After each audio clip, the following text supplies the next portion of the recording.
وما أرسلنا قبلك إلا رجالا نوحي إليهم فاسألوا أهل الذكر إن كنتم لا تعلمون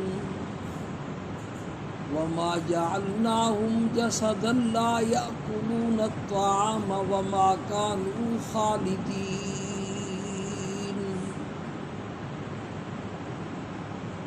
مضمون یہ بیان ہو رہا ہے کہ انبیاء علیہ الصلاۃ والسلام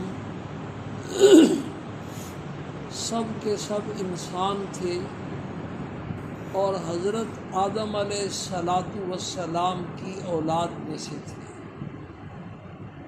شان اور مقام اور عظمت اللہ پاک نے ان کو بڑی اونچی عطا فرمائی کہ سارے انسان مل کر ایک نبی کی عظمت کا مقابلہ نہیں کر سکتے، اور پھر سارے انبیاء مل کر سرکار دو عالم صلی اللہ علیہ وسلم کی عظمت اور شان کا مقابلہ نہیں کر سکتے۔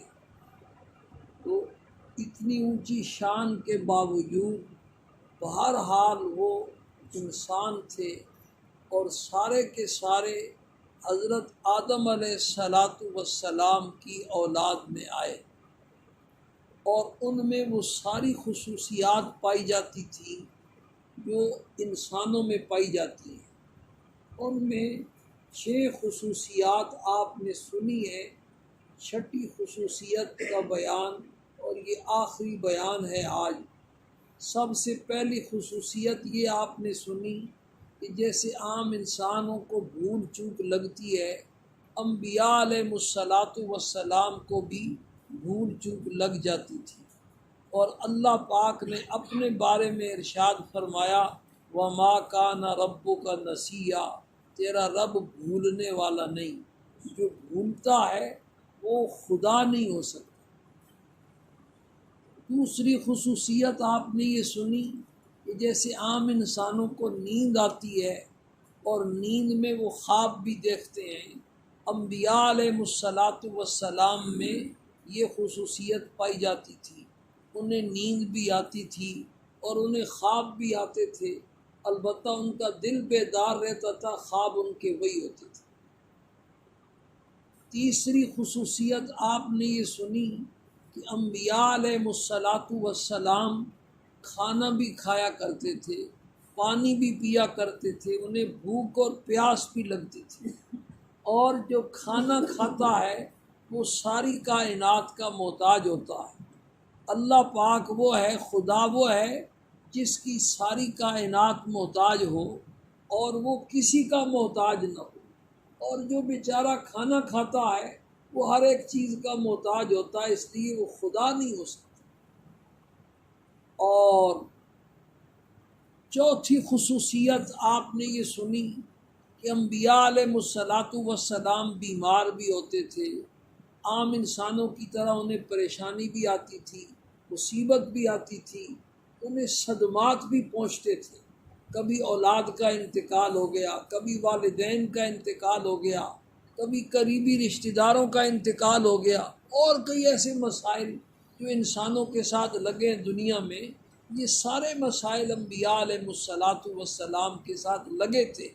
اللہ پاک نے سرکار دو عالم صلی اللہ علیہ وسلم کا یہ ارشاد قرآن پاک میں نقل فرمایا ہے، لو کنت اعلم الغیب لاستکثرت من الخیر وما مسنی السوء، اگر میں غیب جانتا ہوتا تو مجھے کبھی پریشانی نہ آتی اور میں دنیا جہان کی ساری خوشیاں سمیٹ لیتا اور جمع کر لیتا، لیکن تم دیکھتے ہو کہ کبھی مجھے پریشانی بھی پیش آتی ہے اور کبھی کیا مسئلہ پیش آتا ہے، کبھی اس لیے کہ میرے پاس غیب کا علم نہیں۔ اور پانچویں خصوصیت یہ بیان ہوئی کہ عام انسانوں کی طرح سارے انبیاء علیہ السلام بیوی بچوں والے تھے، اہل و عیال والے تھے، سب نے شادیاں کی، سب کے بچے پیدا ہوئے، اور بیوی بچوں والا آپ کو پتہ ہے کہ بڑا مجبور ہوتا ہے، کبھی اس کو کیا مجبوری، کبھی کیا مجبوری، اور جو مجبور ہو وہ خدا نہیں ہوتا. خدا وہ ہے جو ساری کائنات کو مجبور کر لے، مگر اس کو ساری کائنات مل کر کے مجبور نہ کر سکے. یہ ساری تفصیلات آپ نے سنی ہے. اللہ پاک قرآن پاک بھی جو سمجھاتا ہے نا، تو سمجھانے کا اللہ کا انداز ایسا ہے. ساری دنیا میں سمجھانے والے کس نے پیدا کیے؟ اللہ نے پیدا کیے. تو اللہ کے اپنے سمجھانے کا انداز کیسا ہوگا؟ ایسی عام فہم مثالیں کہ ان پڑھ سے ان پڑھ آدمی بھی اگر ان میں غور و خوض کرے تو اس کو بات سمجھ میں آ جائے. یہ مشاہدے کی چیزیں اللہ نے ذکر کی، جس کو سارے انسانوں نے اس زمانے میں اپنی آنکھوں سے دیکھا کہ انبیاء علیہ السلام کے ساتھ یہ سارے مسائل پیش آئے. اس لیے انبیاء کے انسان ہونے میں انہیں شک نہیں تھا. یہ اللہ نے اس لیے بیان کیا کہ انبیاء کے کمالات کو دیکھ کر کہ کوئی کسی وسوسے میں مبتلا نہ ہو جائے. جیسے عیسیٰ علیہ السلام کے بارے میں غلط فہمی میں مبتلا ہو گئے، یہودی عزیر علیہ السلام کے بارے میں غلط فہمی میں مبتلا ہو گئے، تو ایسا نہ ہو کہ کوئی سرکار دو عالم صلی اللہ علیہ وسلم کے بارے میں غلط فہمی میں مبتلا ہو جائے کہ آپ انسان نہیں کوئی اور ہستی ہیں. تو اللہ نے آپ کے انسانوں والی خصوصیات کو بیان کیا.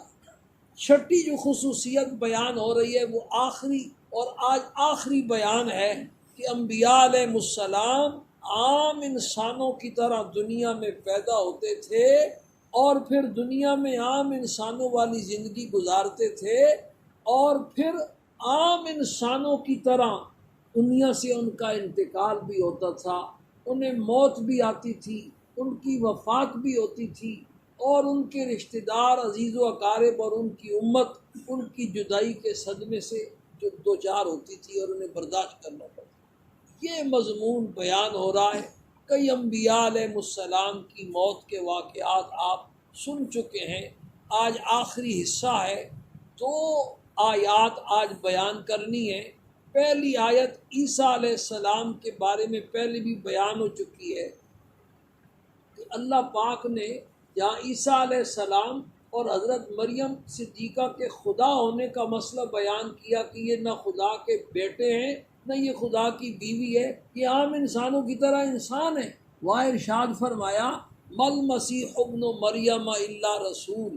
مریم کے بیٹے عیسیٰ علیہ السلام جو تھے، مسیح علیہ السلام جو تھے، وہ صرف اللہ کے رسول تھے، اور ایسے رسول تھے قد خلت من قبلہ الرسل، جن سے پہلے کئی رسول دنیا میں آئے اور اپنا اپنا وقت گزار کر کے چلے گئے.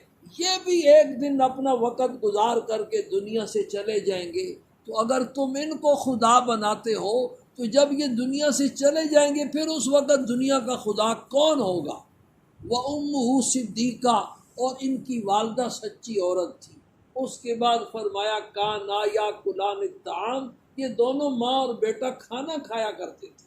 اور جو کھانا کھاتا ہے وہ تو ساری کائنات کا محتاج ہوتا ہے. تم ان کو اپنا خدا بناتے ہو، میرے ساتھ خدائی میں شریک کرتے ہو.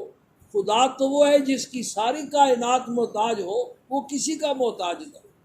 یہ پہلے بھی یہ مضمون تھوڑا سا بیان ہو چکا ہے. اور دوسری آیت چوتھے پارے میں سورہ آل عمران میں بڑی عجیب آیت ہے. غزوہ احد میں مسلمانوں کو عارضی طور پر تھوڑی سی شکست کا سامنا کرنا پڑا، جس میں 70 صحابہ کرام شہید ہوئے. اس میں حضرت مصعب ابن عمیر رضی اللہ تعالیٰ عنہ بڑے لاڈلے اور ایسے کئی ہزار کا جوڑا پہننے والے صحابی تھے، وہ بھی اللہ کو پیارے ہو گئے اور شہید ہو گئے. اور حالت یہ تھی کہ چادر بھی کفن کے لیے مہیا نہیں تھی. ایک چادر تھی، سر ڈھانپتے تو پاؤں ننگے ہو جاتے، پاؤں ڈھانپتے تو سر ننگا ہو جاتا. آخر سرکار دو عالم صلی اللہ علیہ وسلم نے فرمایا کہ سر کو ڈھانپ دو اور پاؤں کے اوپر اذخر گھاس جو ہے وہ ڈال دو. وہ جو تھے سرکار دو عالم صلی اللہ علیہ وسلم کے ہم شکل تھے، آپ کے چہرہ انور سے ان کا چہرہ ملتا تھا. وہ جب شہید ہوئے تو شیطان خبیث نے یہ خبر اڑا دی مسلمانوں میں کہ کہ سرکار دو عالم صلی اللہ علیہ وسلم شہید ہو گئے، بس یہ خبر سننی تھی کہ صحابہ کرام کے حوصلے پست ہو گئے، ہاتھ چھوڑ کر کے بیٹھ گئے، تلواریں گر گئی ہاتھوں سے کہ آپ جب دنیا میں نہیں رہے تو پھر آپ لڑائی کا کیا فائدہ، یہ دین تو مٹ جائے گا، ختم ہو جائے گا۔ بعد میں پھر آپ صلی اللہ علیہ وسلم کی یہ وفات کی خبر جھوٹی نکلی اور صحابہ نے آپ کو دیکھا اور آپ کے آس پاس سارے جمع ہونا شروع ہو گئے۔ اس موقع پر قرآن نے جو آیتیں نازل کی ہیں یہ وہی آیتیں ہیں جو صدیق اکبر نے واقعتاً جب آپ کی وفات پیش آئی تو آیات پڑھی، وَمَا مُحَمَّدٌ إِلَّا رَسُولٌ۔ خوب کان کھول کر کے سن لو کہ محمد صلی اللہ علیہ وسلم اللہ پاک کے رسول ہیں، اور صرف رسول ہیں، خدا نہیں ہے۔ قد خلت من قبلہ الرسل، آپ سے پہلے بھی بڑے اولو العزم پیغمبر دنیا میں آئے اور وہ سارے اپنا اپنا وقت گزار کر کے ایک دن دنیا سے تشریف لے گئے، اور آپ نے بھی ایک دن دنیا سے تشریف لے جانا ہے، یہ بات طے شدہ۔ افإن مات او قتلا، کیا جب آپ کا انتقال ہو جائے، اگر انتقال ہو جائے یا خدا نخواستہ آپ کو شہید کر دیا جائے تو انقلبتم علی اعقابکم، تم اپنی ایڑیوں کے بل اسلام کو چھوڑ کر کے دوبارہ کفر کی طرف واپس چلے جاؤ گے۔ وَمَن يَنقلب عَلَىٰ عَقِبَيْهِ فَلَن يَضُرَّ اللَّهَ شَيْئًا، جو ایسا کرے گا تو وہ اپنا ہی کچھ بگاڑے گا، اللہ کا کیا بگاڑے گا، اللہ کو کیا نقصان پہنچا سکتا۔ یہ آیت اللہ پاک نے اس وقت اتاری، اور جب پھر واقعتاً سرکار دو عالم صلی اللہ علیہ وسلم کا ثانیہ انتحال پیش آیا اور آپ دنیا سے تشریف لے گئے واقعتاً، اس وقت بھی صحابہ کرام پر صدمے کے پہاڑ ٹوٹ گئے۔ آپ سے صحابہ کو جو محبت تھی وہ ہم سوچ بھی نہیں سکتے۔ ایک صحابی کھیت میں کام کر رہے تھے، بیٹے نے جا کے اطلاع دی کہ ابا جان سرکار دو عالم صلی اللہ علیہ وسلم کا انتقال ہو گیا ہے، تو بس وہیں بیٹھے بیٹھے اللہ سے دعا مانگی، اے اللہ یہ آنکھیں تو اس لیے تھی کہ میں ان آنکھوں سے آپ صلی اللہ علیہ وسلم کا دیدار کروں، اب میں آپ کے بعد کسی کو دیکھنا نہیں چاہتا، میری یہ بینائی واپس ہے۔ بس دعا قبول ہو گئی، اور نہ ایسا ہے کوئی کہ اپنی آنکھیں بھی قربان کر دے۔ چھین لے اے جلوہ جانانہ تاب نظر مجھ سے، میں کوئی محفل نہ دیکھوں تیری اس محفل کے بعد، میں اس محفل کے بعد کوئی اور محفل نہیں دیکھنا چاہتا۔ ابھی آپ 1400 سال گزرے گئے، اور کیا گزرا زمانہ۔ ہم جو مسلمان ہیں بس نام کے مسلمان ہیں، باقی جو ہمارے کرتوت ہیں وہ اب میں کیا کہوں، کہہ کہ میں تھک چکا ہوں۔ اس دفعہ میرے ذہن میں اللہ پاک نے دل میں بات ڈالی کہ پہلے تو ہم مسئلہ بیان کرتے تھے، کیا کہتے تھے، بے پردہ عورتیں پھر رہی ہیں۔ اب وہ زمانہ آ گیا، اب کہنا پڑا بے پردہ مرد پھر رہے ہیں، ایسے خبیث مرد، لعنت برس رہی ہے، چہرے پر بھی لعنت، جسم پر بھی لعنت، سر سے لے کر کے پاؤں تک لعنت ہی لعنت برس گئی۔ پہلے بے پردہ عورتیں تھیں، ان کو پردہ کرانا تھا، اور اب جو ہے نا مردوں کو پردہ کرانا پڑ گیا، مرد بے پردہ پھر، یہ حال ہے مسلم۔ لیکن اب بھی آپ صلی اللہ علیہ وسلم کی ناموس کا مسئلہ جب آئے گا، آپ کی عزت کا مسئلہ جب آئے گا، آپ کی ختم نبوت کا مسئلہ جب آئے گا، اس گئے گزرے دور میں بھی ایسے جیالے نکلیں گے جو اپنی جان کی قربانی دینے کے لیے تیار پورے سے ہے مسلم، آپ کے نام پر مر مٹنے والے سب، دینی کمزوری کے باوجود، گناہوں کے باوجود، لیکن آپ کی عزت کے لیے قربان ہونے کو ہر آدمی کیا ہے تیار۔ جب ہر کوئی فدا ہے، بن دیکھے دیدار کا عالم کیا ہوگا۔ جب 1400 سال کے بعد ہم نے کچھ بھی نہیں دیکھا، ہم اپنی جان قربان کرنے کے لیے تیار ہیں، تو جنہوں نے سب کچھ دیکھا تھا آپ کا اور ہر وقت دیکھا تھا آپ کا، آپ کی زبان مبارک سے اس خوبصورت آواز میں قرآن پاک کی تلاوت سنی تھی، اور آپ کے جمال جہاں آرا کا نظارہ کیا تھا، ان کی محبت کو ہم کیا سوچ سکتے؟ حضرت عمر فاروق جیسا آدمی تلوار لے کے کھڑا ہو گیا، خبردار جو یہ کہے گا حضور کا انتقال ہوا، میں اس کی جو ہے نا گردن اڑا دوں۔ اور بعد میں وہ یہ کہتے تھے کہ میں سچ کہتا تھا، مجھے یقین ہی نہیں آتا تھا کہ آپ دنیا سے جا سکتے ہیں، بلکہ آپ اپنے اللہ سے ملاقات کے لیے گئے ہوئے میں واپس بھی آئیں گے، اور آ کر کے جو لوگ کہنے والے ان سب کو قتل کریں گے، ان کی گردنیں اڑائیں گے۔ کہتے ہیں مجھے یقین تھا۔ صدیق اکبر رضی اللہ تعالیٰ عنہ نے سنبھالا سب کو، آ کر کے آپ کے پیشانی مبارک پر بوسہ دیا اور عرض کیا اللہ کے پیغمبر، آپ نے زندگی بھی بڑی مبارک گزاری اور آپ نے موت بھی بڑی مبارک گزاری، اللہ پاک آپ پر کبھی دو موتیں جمع نہیں کرے گا، ایک موت جو اللہ نے آپ کے لیے لکھی تھی اس کا ذائقہ آپ نے بس چکھ لیا ہے، بس اس کے بعد کبھی موت آپ کو نہیں آئے گی، آپ اپنی قبر مبارک میں زندہ ہیں۔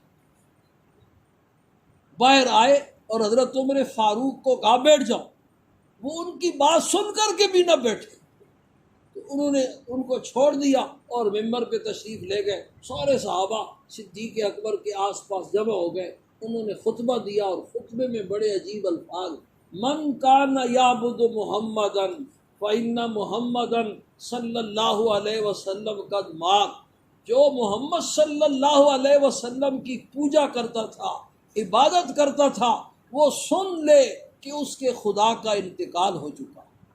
وَمَنْ كَانَ يَعْبُدُ اللَّهَ فَإِنَّهُ حَيٌّ لَا يَمُوتُ، اور جو اللہ کی عبادت کرتا تھا وہ بھی سن لے کہ اللہ پاک ہمیشہ زندہ ہے، کبھی اس پر موت نہیں آئے گی۔ یہ فرما کر وہ وہی آیت پڑھی جو پہلے میں نے آپ کو سنائی، وَمَا مُحَمَّدٌ إِلَّا رَسُولٌ قَدْ خَلَتْ مِن قَبْلِ الرُّسُلُ، محمد صلی اللہ علیہ وسلم فقط اللہ کے رسول ہیں۔ بھائی آپ سے پہلے بھی کئی اولو العزم پیغمبر دنیا سے چلے گئے، آپ نے بھی ایک دن دنیا سے چلا جانا ہے، تو آپ جب دنیا سے چلے جائیں گے تو تم اسلام کو چھوڑ بیٹھو گے؟ صحابہ کہتے ہیں کہ ہمیں تو یہ آیت ہمارے ذہن میں تھی ہی نہیں کہ یہ آیت بھی اتری ہوئی ہے، پہلی دفعہ ہمارے دل دماغ سے یہ آیت ٹکرائی اور ایسا معلوم ہوا کہ یہ آیت آج ہی اتری ہے۔ سارے مجمع پر سناٹا چھا گیا اور سب نے زارو قطار رونا شروع کر دیا، اور سب کو یقین ہو گیا کہ واقعتاً آپ صلی اللہ علیہ وسلم کا کیا ہو گیا، انتقال ہو گیا۔ پھر سارے تجہیز اور تکبیر میں سارے کیا ہو گئے، مشغول ہو گئے، اور مجمع مسجد نبوی سے مجمع منتشر ہوا اس حال میں کہ ہر ایک مسلمان کی زبان پہ یہی آیت تھی، وما محمد الا رسول قد خلت من قبل الرسل۔ تو ان ساری باتوں کا خلاصہ یہ ہے بھائی کہ یہ عقیدے کا مسئلہ ہے۔ انبیاء علیہ السلام سارے انسان تھے، اور ان سب میں انسانوں والی خصوصیات پائی جاتی تھی، اور سارے مرد تھے۔ انسان ہونے کے باوجود ایسی پاکیزہ زندگی انہوں نے گزاری کہ جب ماں کے پیٹ سے جب آئے تو جیسے اس وقت گناہوں سے بالکل پاک اور صاف تھے، جب دنیا سے جا رہے تھے تو اس وقت بھی گناہوں سے اسی طرح بالکل پاک اور صاف تھے۔ وہ انسان ہونے میں کوئی شبہ والی اور شک والی بات نہیں، یہ اللہ نے اس لیے کھول کے بیان کیا تاکہ ان کے کمالات کو، ان کے معجزات کو دیکھ کر کے کسی کے دل میں کوئی وسوسہ نہ آ جائے۔ آیات کی جو بحث تھی، تقریر تھی، وہ ختم ہو گئی۔ ایک بڑا اہم مسئلہ آیات میں ایک رہتا ہے، وہ انشاءاللہ پھر کل یہ مضمون ختم ہوگا، کل وہ مسئلہ انشاءاللہ بیان کریں گے۔ اللہ پاک ہم سب کو اس کی سمجھ نصیب فرمائے، اس کا یقین نصیب فرمائے، اور عمل کی توفیق نصیب